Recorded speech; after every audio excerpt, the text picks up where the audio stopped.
Hi hello മക്കളെ, എല്ലാ മക്കൾക്കും നമസ്കാരം. അപ്പോൾ നവംബർ 14 ശിശുദിനമാണ്. ഇന്ത്യയിൽ നവംബർ 14 ശിശുദിനമായിട്ടാണ് നമ്മൾ എന്ത് ചെയ്യുന്നത്, നമ്മൾ ആചരിച്ചു പോരുന്നത്.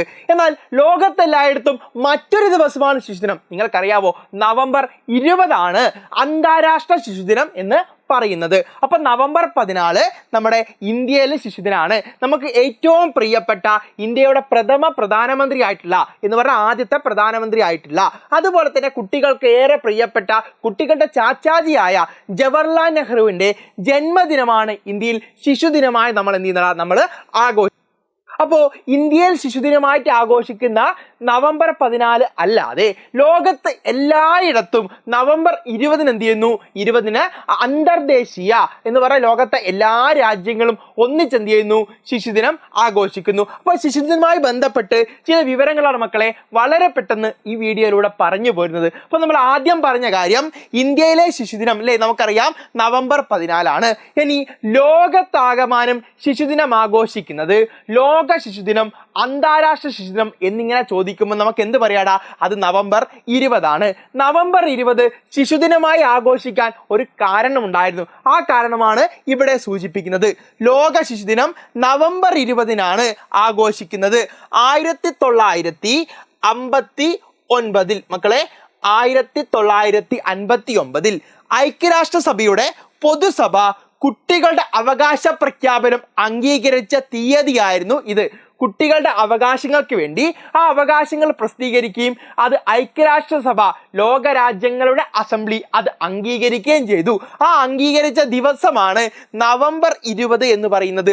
അതുകൊണ്ട് ആ വർഷം മുതൽ, ഏത് വർഷം മുതൽ, 1959 മുതൽ ലോകത്ത് എല്ലായിടത്തും ശിശുദിനമായിട്ട് എന്ത് ചെയ്യുന്നു, ശിശുദിനമായി ആചരിച്ചു വരുന്നു.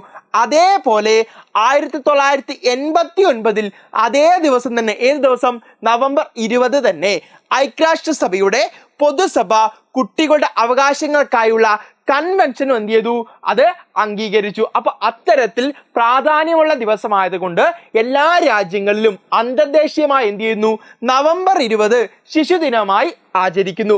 1947 ഇന്ത്യക്ക് സ്വാതന്ത്ര്യം കിട്ടി.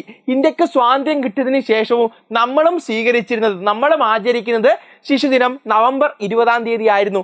എന്നാൽ മക്കളെ, ഇന്ത്യയിൽ മറ്റൊരു പ്രത്യേകതയുണ്ട്. ഇന്ത്യയുടെ പ്രത്യേകത എന്താ? ഇന്ത്യയിൽ നവംബർ 14 നമ്മൾ എന്ത് ചെയ്യുന്നത്, നമ്മൾ ശിശുദിനം ആഘോഷിക്കുന്നത്. എന്ന് മുതൽ ആ ചരിത്രമാണ് ഇനി മാഷ് പറയാൻ വേണ്ടി പോകുന്നത്. ഇന്ത്യയുടെ പ്രഥമ പ്രധാനമന്ത്രി ജവഹർലാൽ നെഹ്റുവിന്റെ ജന്മദിനമാണ് ഇന്ത്യയിൽ നവംബർ 14. 1889 നവംബർ 14 അലഹബാദിലാണ് അദ്ദേഹം ജനിച്ചത്. നെഹ്റുവിനോടുള്ള ആദര സൂചകമായി ഇന്ത്യയിൽ അദ്ദേഹത്തിന്റെ ജന്മദിനമായ നവംബർ 14 ശിശുദിനമായി എല്ലാ വർഷവും ആചരിക്കുകയാണ്. അപ്പൊ ഇന്ത്യയിൽ ഏത് ദിവസമാണ്? നവംബർ 14. ലോകത്താകെ നവംബർ 20 1947 ഇന്ത്യക്ക് സ്വാതന്ത്ര്യം കിട്ടിയത് മുതൽ നമ്മളും ഏതായിരുന്നു, നവംബർ 20 തന്നെയാണ് ആഘോഷിച്ചിരുന്നത്. എന്നാൽ അതിന് മാറ്റമുണ്ടായത് എപ്പോഴാണ്? അതാണ് പറയുന്നത്. ജവഹർലാൽ നെഹ്റുവിന്റെ മരണശേഷം, അദ്ദേഹം മരിക്കുന്നതിന് ശേഷം അല്ലെ, മരിച്ച ശേഷം, മരണശേഷം അദ്ദേഹത്തെ ആദരിക്കുന്നതിനായി 1964 പാർലമെന്റ് ഏകകണ്ഠമായി ഒരു പ്രമേയം പാസാക്കി.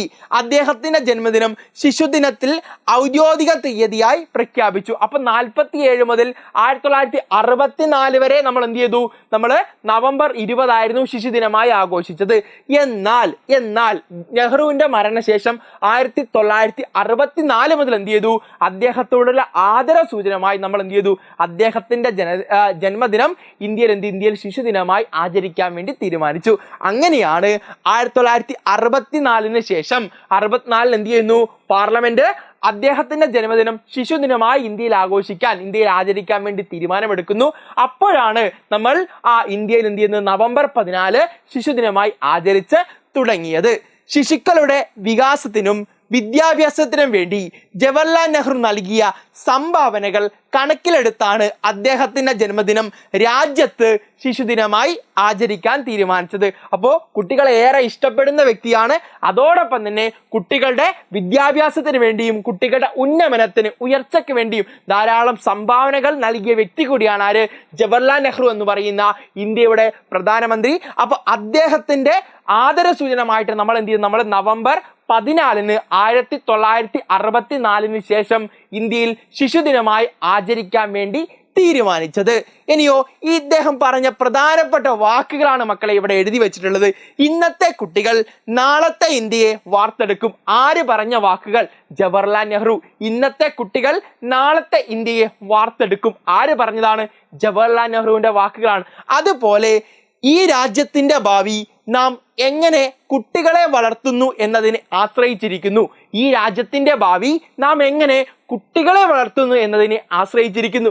ആര് പറഞ്ഞ വാക്കുകളാ? ജവഹർലാൽ നെഹ്റു പറഞ്ഞ വാക്കുകൾ. അത്തരത്തിൽ കുട്ടികളെ ഏറെ ഇഷ്ടമുള്ള പ്രധാനമന്ത്രി ആര്? ജവഹർലാൽ നെഹ്റു എന്ന് പറയുന്നത്. അദ്ദേഹം കുട്ടികളോട് വളരെ ഇഷ്ടമുണ്ടായിരുന്ന നെഹ്റു കുട്ടികൾക്ക് വേണ്ടി പ്രാദേശിക സിനിമകൾ നിർമ്മിക്കുന്നതിനായി 1955 ചിൽഡ്രൻസ് ഫിലിം സൊസൈറ്റി രൂപീകരിച്ചു. അദ്ദേഹവുമായി ബന്ധപ്പെട്ട ഒരു വിവരമാണ്. ഒരു കാര്യം കൂടി ഓർക്കണം, ജവഹർലാൽ നെഹ്റു എന്ന വാക്കിലെ നമ്മൾ പലപ്പോഴും പറയുന്നത് തെറ്റിച്ചിട്ടാണ്. അതായത് ജവഹർലാൽ നെഹ്റു എന്നാണ് പറയുന്നത്. ശരിക്കും അദ്ദേഹത്തിന്റെ വാക്ക് ഉച്ചരിക്കേണ്ടത് എങ്ങനെയാണ്? ഉച്ചരിക്കേണ്ടത് ഇങ്ങനെയാണ്. എങ്ങനെ? ജവാഹർ എന്ന രീതിയിലാണ്. അതൊരു അറബിക് വാക്കാണ്. ആ വാക്കിന്റെ അർത്ഥം അമൂല്യ രത്നം എന്നാണ്. അപ്പൊ ജവഹർ എന്ന് പറയുന്ന വാക്ക് അമൂല്യ രത്നം എന്ന് പേരുള്ള വാക്കാണ് മക്കളെ. ആ കാര്യങ്ങളൊക്കെ എന്ത് ചെയ്യുക? ഒന്ന് ഓർത്ത് വെക്കുക. ജവഹർലാൽ നെഹ്റുവുമായി ബന്ധപ്പെട്ടും ശിശുദിനവുമായി ബന്ധപ്പെട്ടും കൂടുതൽ വിവരങ്ങളുമായി നിങ്ങൾക്ക് സ്കൂളുകൾക്ക് ആവശ്യമുള്ള കൂടുതൽ വിവരങ്ങളുമായി എന്ത് ചെയ്യും? മാഷ് വീണ്ടും വരുന്നതാണ്. എല്ലാ മക്കൾക്കും ഓൾ ദി ബെസ്റ്റ്.